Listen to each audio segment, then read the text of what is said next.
Amén. Buenas noches, ¿cómo están? ¿Qué tal les parece si comenzamos orando antes de entrar a la palabra? Inclinen su rostro, por favor. Padre, gracias.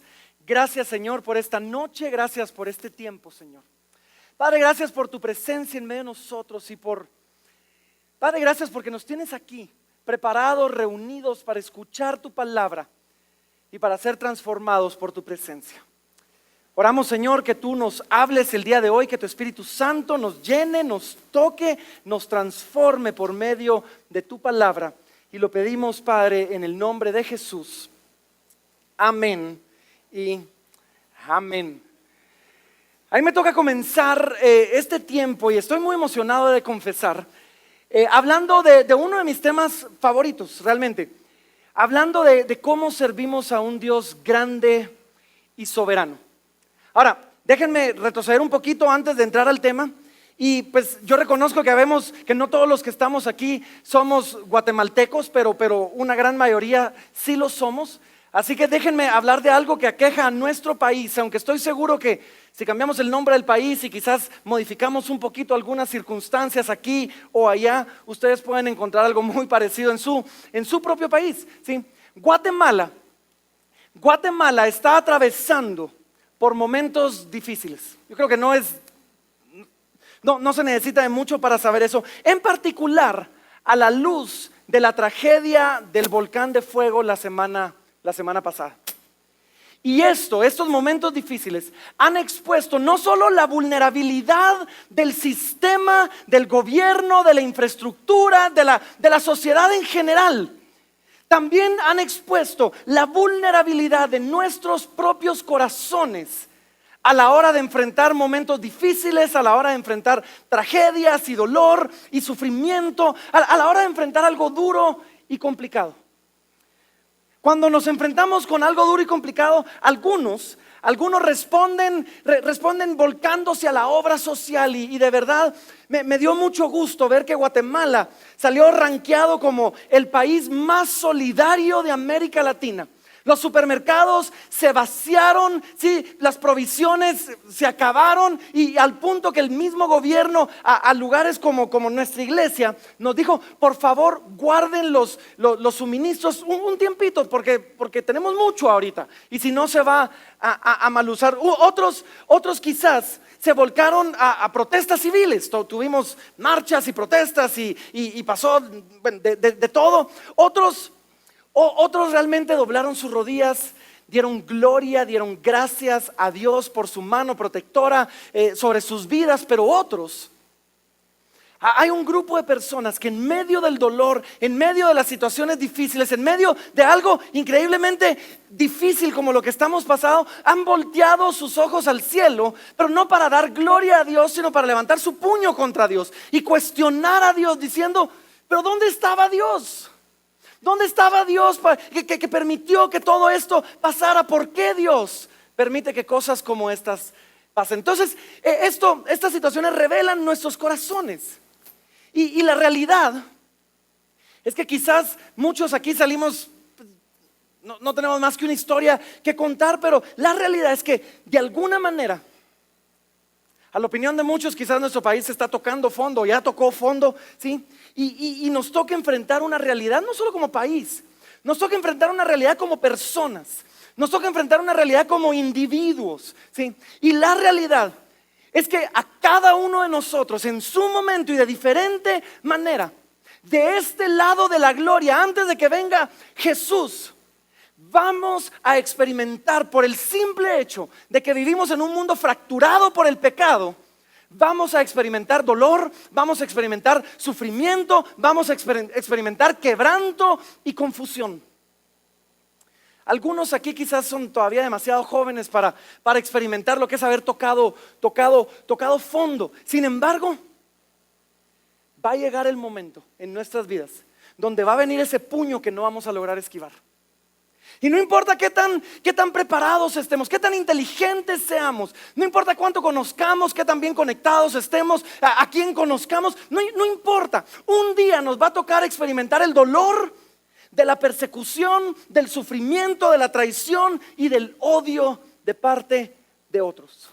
Y parte de nuestro trabajo como pastores, parte de nuestro trabajo como ministros, es prepararlos. Es preparar al cuerpo de Cristo para vivir en las tragedias muy reales que vamos a enfrentar, que van a ser parte de nuestras vidas. Porque como decía hace un momentito, va a llegar el momento donde no nos lo podamos quitar, donde ese puño finalmente nos va a dar donde nos duele. Y no importa qué tan infladas estén nuestras billeteras, ni qué tan organizadas estén nuestras agendas, o qué tan sano comamos, o qué tanto nos ejercitemos, y nada de esto es malo, nada de esto es malo. Pero no importa, un día las pruebas de la vida van a llegar a tocar a nuestra puerta. Y necesitamos estar preparados para eso. Y saben, la Biblia, la palabra de Dios, está repleta, está llena de ejemplos de hombres y mujeres de Dios que tuvieron que enfrentar situaciones difíciles. Solo imaginen por un momentito a Adán y Eva. Lo que es un día amanecer, yo sé que ellos pecaron y todo, pero lo que es un día amanecer para darse cuenta que uno de tus hijos mató a tu otro hijo, y que este que lo mató fue expulsado por Dios de la tierra para nunca verlo jamás.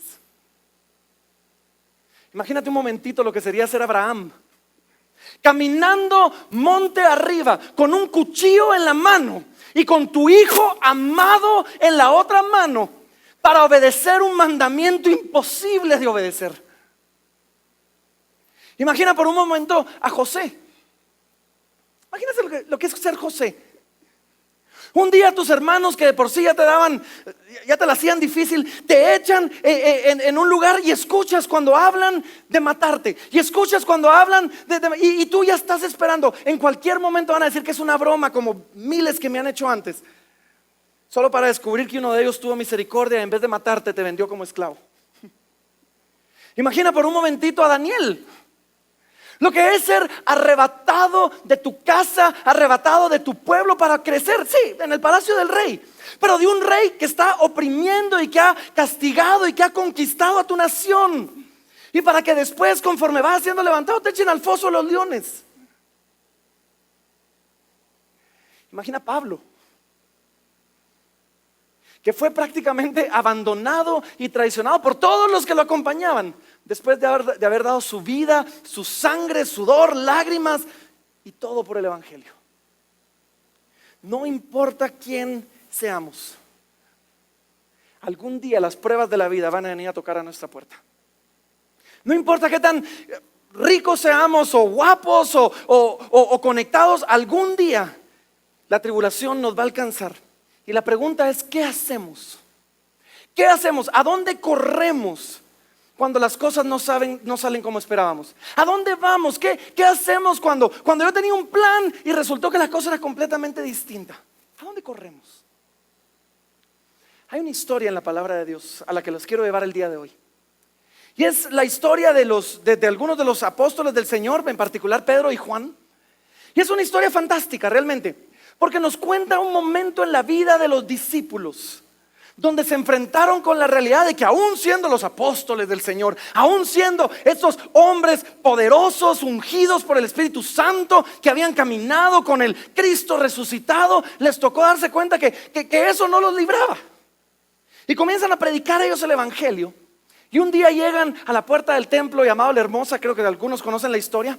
Y había un hombre cojo de nacimiento ahí. Y cuando se acercan, él los voltea a ver y les pide una limosna. Y Pedro y Juan lo miran a los ojos y le dicen: no tengo ni oro ni plata, pero lo que tengo te doy. Yo imagino que él decía: ¿qué es esto? En el nombre de Jesús, levántate y anda. Y este hombre se le enderezan las piernas, comienza a caminar y la historia se vuelve viral. ¿Sí? Todos estaban hablando de eso. Cada camello en Jerusalén tenía un rótulo que contaba la historia. O sea, la historia de verdad se volvió viral. Y cuando la cosa se comienza a salir de control, los sacerdotes y los principales sacerdotes los arrestan, los mandan a traer y los traen delante del concilio. Y los comienzan a amenazar y a indagar por qué habían hecho esto, en el nombre de quién. Y cuando ellos están ahí, tienen un momento glorioso, ¿sí? Donde ellos les dicen: ya no sigan predicando. Y los sacerdotes y Pedro y Juan, básicamente contestan y le dicen: ¿y a quién vamos a obedecer? ¿A Dios o a los hombres? yo no sé, si hubiera sido ellos, les hubiera dicho lo que ustedes digan y después hagan lo que quiera. Pero no, ellos fueron valientes. ¿A quién vamos a obedecer? ¿A Dios o a los hombres? No es justo obedecer a los hombres antes que a Dios. Y entonces los amenazan y los dejan ir. Y cuando los dejan ir, ellos van regresando a los suyos.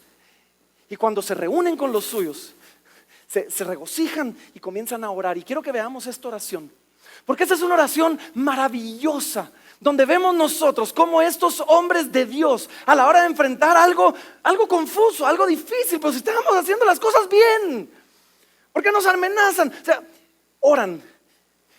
Y quiero que todos veamos cómo oran y qué es lo que oran. Así que si tienes tu Biblia, acompáñame, Hechos capítulo número 4.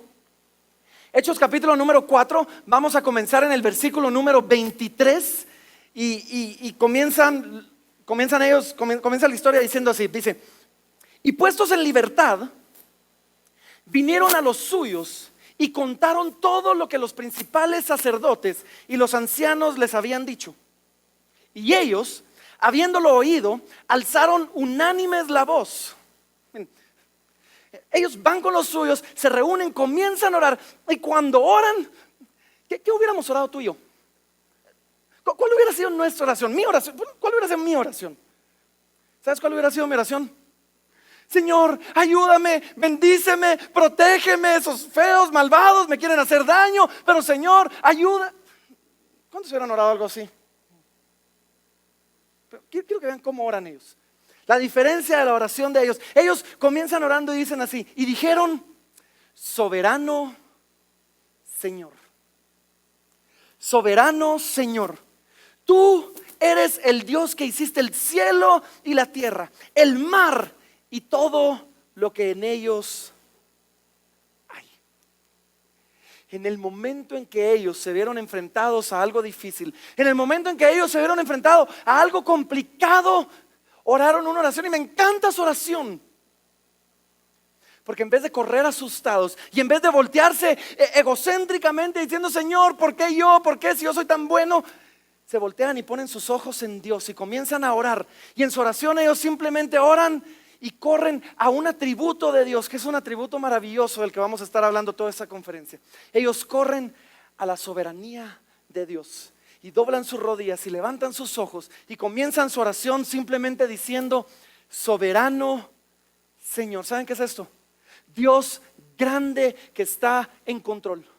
Soberano Señor, Dios que no solo eres el creador de todo lo que hay, sino eres el que dirige a los reyes y las naciones para que hagan tu voluntad. Soberano Señor, soberano Señor, Dios que no solo está en control, que ha provocado que las cosas pasen para cumplir los propósitos que tú habías determinado desde antes de la fundación del mundo. Soberano Señor, Dios que ha movido y dirigido la historia de la humanidad a través de las edades para llevarnos hasta este momento. Ojalá oráramos todos así, ¿o no? Ojalá comenzáramos toda nuestra oración así. Y cuando hablamos de la soberanía de Dios, déjenme dar una breve, quizás no exhaustiva definición, pero espero muy reveladora definición de lo que es la soberanía de Dios. La soberanía de Dios, la providencia de Dios, es el entendimiento de que de alguna manera Dios está tejiendo cada hilo de la realidad para la mayor demostración de su gloria y el bienestar de su pueblo. Déjame repetir eso porque no sé si lo escucharon. ¿Sí? La providencia de Dios es el entendimiento de que de alguna manera que quizás no entiendo, Dios está tejiendo cada hilo de la realidad para la mayor demostración de su gloria y el beneficio de su pueblo.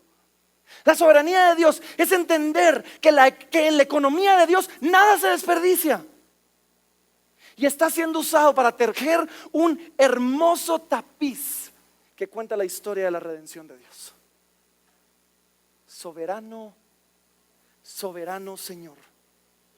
Verás, Dios trabaja de dos maneras. Dios trabaja por un lado con la mano visible de su poder, y por el otro lado Dios trabaja con la mano invisible de su providencia.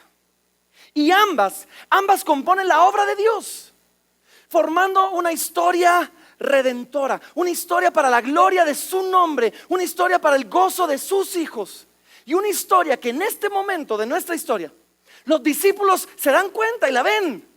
Y de repente sus ojos son abiertos y ellos se dan cuenta que esa historia se está desarrollando delante de sus ojos. Que lo profetizado se había cumplido, que todo está pasando de acuerdo a un plan y que ellos están en medio de esa historia. ¿Verán? La mano visible de su poder es fácil, es visible. La mano visible de su poder es maná cayendo del cielo. O sea, lo podemos ver, lo podemos tocar. La mano visible de su poder es el mar siendo abierto, los paralíticos siendo levantados, Jesús resucitando de los muertos. La mano visible de su poder es un enfermo siendo sanado en nuestras congregaciones, un matrimonio que ya no tenía esperanza siendo restaurado. Esa es la mano visible de su poder. Pero la mano invisible de su providencia, eso es lo que los discípulos están a punto de comprender. Y están a punto de tener un momento de revelación donde de repente van a voltear a ver y van a decir: sí, pues, ahí está. Y miren, sigamos leyendo. Dice versículo 25, dice: ellos están orando y dice: soberano Señor, tú que creaste el cielo y la tierra y todo lo que en ellos hay. 25 dice: que por boca de David tu siervo dijiste: ¿por qué se amotinan las gentes y los pueblos piensan cosas vanas? Se reunieron los reyes de la tierra y los príncipes se juntaron en uno contra el Señor y contra su Cristo. O sea, ellos en este momento, sus ojos son abiertos y dicen: pero si David lo profetizó. David profetizó que la gente se iba a amotinar y que los pueblos y que los reyes de la tierra se iban a levantar y se iban a juntar a uno contra su Cristo. David profetizó esto. Y miren lo que pasa, versículo 27 dice: porque verdaderamente se unieron, lo vieron en este momento, porque verdaderamente se unieron en esta ciudad contra tu santo Hijo Jesús, a quien ungiste, Herodes y Poncio Pilato, con los gentiles y el pueblo de Israel. Y miren esto, para hacer, y esto es lo lindo de ese momento donde Dios les permite ver esa mano invisible de su providencia tejiendo la historia. Dice: para hacer cuanto tu mano y tu consejo habían antes determinado que sucediera. En este momento los ojos de los discípulos son abiertos para ver lo que Dios ha estado haciendo, y ellos se dan cuenta y dicen: wow, Dios ha estado activo. ¿Sí? Dios no nos había dejado, Dios no nos había abandonado, las cosas no se habían escapado del control de Dios. Sí, en algún momento lo creímos cuando se lo llevaron y lo arrestaron. En algún momento pensamos que las cosas se habían ido de control cuando lo llevaban con la cruz y cuando lo crucificaron y cuando murió. Dijimos: wow. Pero ellos se dan cuenta y dicen: pero todos, Herodes, Poncio, Pilatos, todos pensaron que estaban haciendo lo que ellos querían hacer, sin darse cuenta que estaban haciendo lo que tu mano y tu consejo habían antes determinado que sucediera. Los discípulos se dan cuenta en este momento que lo que ellos creían que se había ido del control de Dios era parte del plan de Dios. Y cuando tú te das cuenta de esto, es algo glorioso. Que lo que tú creías que se había ido del control de Dios era parte del plan de Dios. Que todo lo que había pasado en los últimos meses, Herodes, Poncio, Pilatos, todo lo que había pasado con los gentiles y el pueblo de Israel había sido determinado para hacer algo grandioso. Ellos se dan cuenta que todo lo que había pasado en la historia, desde Adán, Moisés, David, Daniel, los profetas, todo apuntaba a Jesús y a ese momento que ellos estaban pudiendo vivir en la historia del plan de la redención de Dios y del que ahora estaban pudiendo dar testimonio. Y cuando vieron eso, cuando ellos voltearon a ver para darse cuenta de lo que Dios había estado haciendo con su mano invisible de su providencia, entonces a la hora de orar voltean y dicen: soberano Señor, soberano Señor, nada, miren, nada. Eso es lo que ellos se estaban dando cuenta. Eso es lo que quiero que tú y yo nos demos cuenta. Nada se escapa del control soberano de Dios. Nada se escapa de su voluntad. Él hace todo conforme al designio de su voluntad. Él hace todas las cosas conforme al propósito del designio de su voluntad, como dice en Efesios. Él es el Dios que controla la naturaleza. Él es el Dios que manda al cielo dar la lluvia. Él es el Dios que manda a la tierra temblar. Y sí, Él es el Dios que manda a los volcanes a explotar, aunque en un momento tan difícil como este nos cueste verlo. Él es el Dios que no solo controla la naturaleza, es un Dios que está en control de todo. Los animales responden a su voz. Es un Dios que controla el destino de las naciones. Mañana voy a compartir un poco de esto, cómo Él levanta reyes, incita reyes para hacer lo que su propósito quiere que hagamos, para llevar a cabo sus planes, y mueve las naciones conforme a su voluntad. Él es el Dios, dice la Biblia, que aún Él controla la suerte y el azar. Esa es la soberanía de Dios. Un Dios que controla absolutamente todo, cada aspecto de nuestras vidas. La palabra de Dios dice esto en el libro de Jeremías capítulo 10 y versículo 23. Jeremías dice: conozco, oh Jehová, que el hombre no es señor de su camino, ni del hombre que camina es el ordenar sus pasos. Soberano Señor, Dios que controla todo, Dios que movió a Herodes y a Poncio Pilatos, Dios que controla a los reyes, Dios que controla las naciones, Dios que controla mi vida y tu vida, cada detalle de ella, aún aquello que en este momento quizás consideramos como malo. Y verán la cosa con la soberanía de Dios. Lo que pasa con la soberanía de Dios es que solo hay dos formas de verla. Podemos ver la mano de Dios actuando con los ojos de la fe, o podemos ver la mano de Dios actuando a través de los lentes de la retrospección.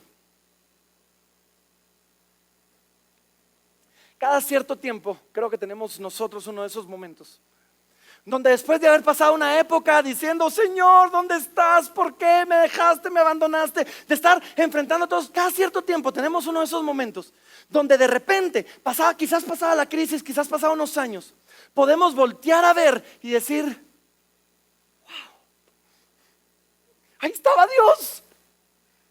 No me había dejado, no me había abandonado.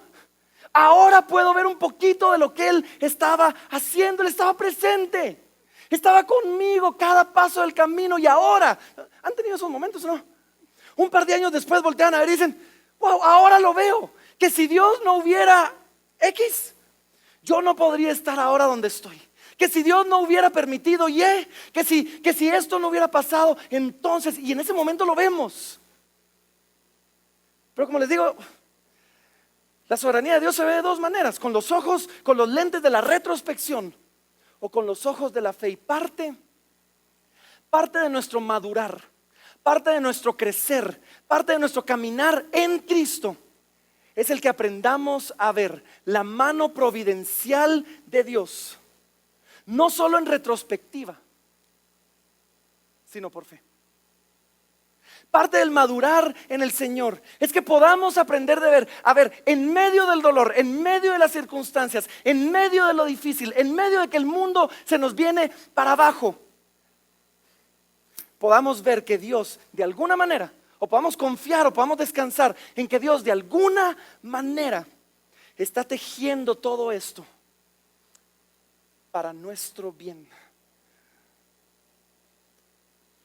Parte del madurar en el Señor es aprender a ver la soberanía de Dios, no solo cuando vemos para atrás, sino en medio de la situación, por medio de los ojos de la fe.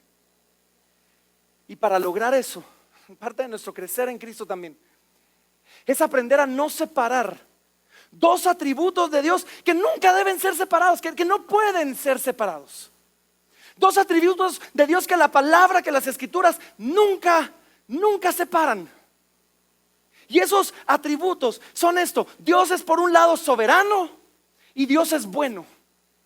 Dios es un Dios que está en control de todo, y Dios es un Dios que está en favor de su pueblo. Porque si separamos estos dos, si separamos la soberanía y el poder soberano y el control soberano de Dios del amor y la compasión y la misericordia de Dios, vamos a tener ya sea a un Dios impotente que no puede hacer las cosas, o un Dios insensible que pareciera no importarle a la gente.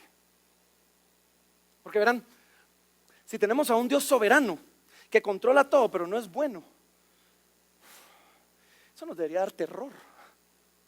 Alguien que tiene poder ilimitado y que no le importamos, ¿eso es horrible o no? Eso hace de Dios un Dios insensible. Pero si tenemos a un Dios amoroso que no es soberano, es un Dios incapaz. ¿Para qué oramos a un Dios que no puede hacer todo?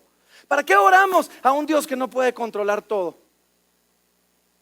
Y verás, la palabra de Dios nos enseña una y otra vez que Dios es mucho más soberano de lo que nunca podremos comprender. O sea, los cielos de los cielos no lo pueden contener. Tú y yo nunca vamos a terminar de comprender todos los aspectos y todas las implicaciones de la soberanía de Dios. Él es mucho más soberano y sabes, eso es bueno. Si tuviéramos a un Dios que podemos comprender completamente, reducir y meter en nuestra cabeza, no es Dios. Pero por el otro lado tenemos a un Dios que es mucho más bueno de lo que podemos imaginar. Y en Cristo, en la cruz del Calvario, en el mensaje glorioso del Evangelio de Jesucristo, Él lo ha demostrado una y otra vez, que siendo aún nosotros pecadores, Cristo murió por nosotros. Siendo nosotros pecadores, Cristo murió por nosotros. Y cuando entendemos esto, cuando comenzamos a comprender la manera en que Dios obra, cuando comenzamos a ver a un Dios que está soberanamente en control de todo, nuestra manera de ver a Dios cambia. Nuestra manera de ver la vida cambia y nuestra manera de orar cambia. Y quizás nos encontremos orando como estos discípulos en este momento, doblando nuestras rodillas, aún en un momento difícil, levantando las manos y diciendo: soberano Señor. Soberano Señor. Verás, cuando entendemos todo esto, nuestra confianza cambia. Y la manera de enfrentar las cosas va a cambiar. Y los discípulos continúan su oración y terminan orando de una manera maravillosa. Porque después de haber comenzado orando, soberano Señor, miren cómo terminan ahora. Ellos levantan las manos y dicen: y ahora, Señor, mira sus amenazas. Mira sus amenazas, versículo 29. Y concede a tus siervos que con todo denuedo hablen tu palabra, mientras extiendes tu mano para que se hagan sanidades y señales y prodigios mediante el nombre de tu santo Hijo Jesús. Los discípulos cuando ven, solo imaginen este momento.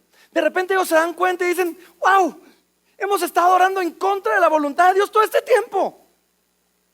Porque cuando llegaron a prender a Jesús en el jardín de Getsemaní, oramos: Señor, que no lo puedan arrestar, y lo arrestaron.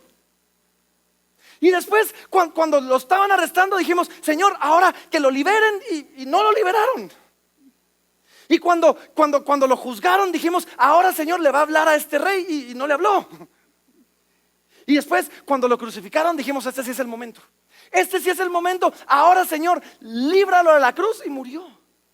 Y ellos se dan cuenta, quizás todo este tiempo Dios ha estado haciendo algo conforme a su plan. Y quizás nosotros hemos estado orando en contra de ese plan todo ese tiempo. Entonces cuando ellos lo ven y ven su situación, que lo están amenazando, dicen: Señor,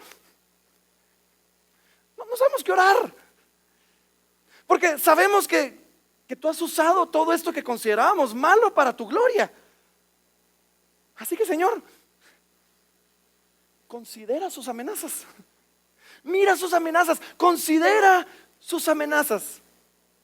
No sabemos qué pedir, nos gustaría que no nos amenazaran, nos gustaría que no nos fuera mal, pero sabes que en medio de todo esto, considera sus amenazas, mientras nosotros simplemente vamos a decidir confiar en ti. Ahora, para nosotros hoy, la pregunta no es si algún día vamos a enfrentar algo difícil. La pregunta es cuándo y la pregunta es cómo. Y aquí es donde todo esto se vuelve increíblemente práctico. Hay gente que cree que la teología no es práctica. Aquí es donde todo esto se vuelve increíblemente práctico. Porque ¿cómo podemos prepararnos para esos inevitables e inesperados momentos de crisis? Y sabes, todo regresa a la soberanía de Dios. Todo regresa a la bondad de Dios. Y así tú y yo la vemos de la manera correcta. Esa es la única manera de prepararnos para un momento difícil.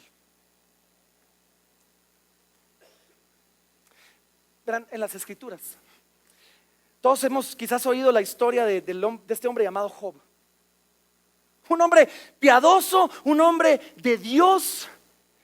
Quizás le fue peor que a cualquiera otro en las escrituras. Y cuando se le viene su mundo abajo y sus hijos mueren y sus campos son saqueados y su ganado es muerto, cuando todo su mundo se le viene abajo, él recibe a unos amigos con los que tiene terribles conversaciones durante 39 capítulos. Y durante 39 capítulos de preguntar por qué, no recibe ninguna respuesta. Y en los últimos 4 capítulos, capítulo 38 al 41, en los últimos 4 capítulos del libro de Job, Dios finalmente aparece. Y cuando Dios finalmente aparece, ¿saben? Él no le responde por qué. Dios finalmente aparece con una respuesta gloriosa. Y es una revelación increíble de quién es Él. Y Dios comienza a preguntarle, dice, ahora yo preguntaré. Y le comienza a preguntar, ¿dónde estabas tú cuando yo hice esto y cuando yo aquello? ¿Dónde estabas tú cuando ordené el cielo? Cuando le dije a los vientos, ¿dónde estabas tú cuando le puse el límite al mar? Y comienza durante 4 capítulos una revelación gloriosa de quién es Dios. No hay un porqué. Hay solamente una revelación de este soy yo. ¿Qué le da Dios a Job? ¿Saben qué le da Dios a Job? Le da una visión más grande de quién es Él. Y cuando Dios le da a Job una visión más grande de quién es Él, vemos a Job orando en el capítulo 42 diciendo, Señor, conozco que todo lo puedes, que mi pensamiento no lo puedo esconder. Y hablaba lo que yo no entendía. Yo andaba filosofando de que si esto y si lo otro. No tenía ni idea de lo que estaba hablando. Pero ahora, dice, mis ojos te ven y me arrepiento en polvo y ceniza. ¿Qué necesitamos tú y yo? Esto es lo que necesitamos tú y yo. Esto es lo que necesitamos tú y yo. Si hemos de enfrentar el dolor y el sufrimiento, si hemos de enfrentar las situaciones difíciles de la vida, bien. ¿Qué necesitamos tú y yo? Necesitamos tú y yo una mayor visión de quién es Dios. Tú y yo necesitamos una mayor visión de su soberanía. Y tú y yo necesitamos una mayor visión de su misericordia. Y eso es increíblemente práctico, porque eso es lo único que te va a levantar, eso es lo único que te va a sostener, eso es lo único que te va a guiar en medio de las situaciones de dolor. Saber que tú dices, no tengo ni idea qué estás haciendo, pero sé que estás haciendo algo porque tú estás en control de todo. Y en eso podemos descansar. Así que ¿cómo ves a Dios? ¿Cómo ves su soberanía? ¿Cómo ves las promesas de su palabra que Él ha hecho en nuestras vidas y que Él ha prometido? ¿Cómo ves su misericordia y su amor? Tu teología alrededor de la soberanía de Dios y del Evangelio son increíblemente relevantes y son increíblemente prácticas para enfrentar cualquier cosa que la vida te ponga enfrente. Y es mi oración que durante este tiempo, es mi oración que durante este evento podamos crecer un poco y nuestra visión de Dios pueda ampliarse para ver a un Dios que es genuinamente y verdaderamente e increíblemente e infinitamente soberano y al mismo tiempo infinitamente amoroso. Así que bienvenidos a este congreso, todo por el Evangelio, donde vamos a hablar precisamente de la soberanía de Dios y de su misericordia mostrada a través del Evangelio. Vamos a orar.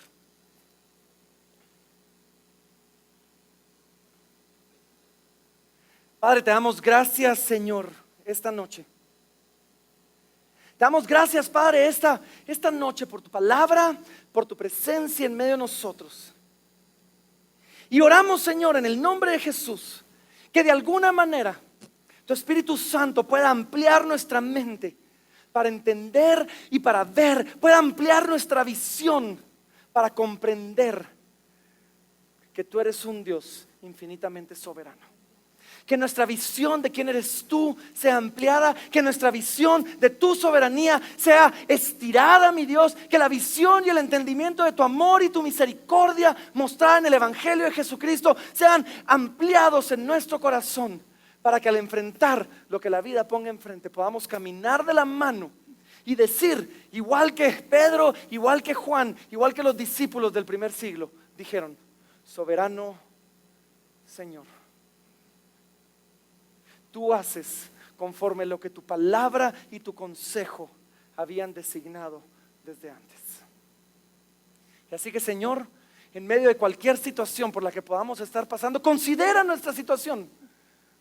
Considera aquellas circunstancias en nuestras vidas mientras descansamos en ti y te tomamos de la mano diciendo: confiamos en que tú tienes un plan, confiamos en que tú estás en control. Te amamos, Padre, te adoramos y lo hacemos en el nombre maravilloso de tu Hijo Jesucristo.